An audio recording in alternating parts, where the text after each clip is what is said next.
Sir, বর্তমানে দেশের যানজটের কি অবস্থা? মানে দেশে আপনারা যানজট কতটুকু সক্ষম হয়েছেন কন্ট্রোল করার? দেখেন, এটা যানজট এটা দেশের সবসময় সমস্যা, কিন্তু আইন ব্যবস্থার সদস্য যারা আমরা আছি সবাই মিলেমিশে এটা নিয়ন্ত্রণ করতে চেষ্টা করি।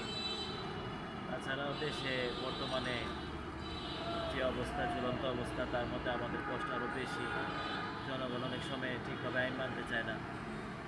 তারা যদি আমাদের ঠিকভাবে সাহায্য করে আমাদের কাজটা আরও সহজ হয়, আমাদের পরিশ্রমটা সার্থক হয়।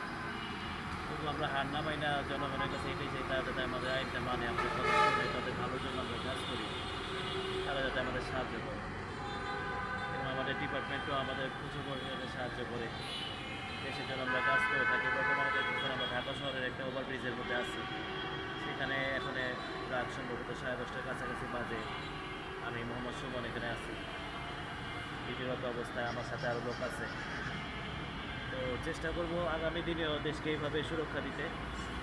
এবং জনগণের কাছে একটা অনুরোধ, দেশের সর্বসাধারণের কাছে আমার অনুরোধ, যাতে সবাই আমাদেরকে হেল্প করে এবং আমাদের নির্দেশনা যাতে তারা রক্ষা করতে চেষ্টা করে।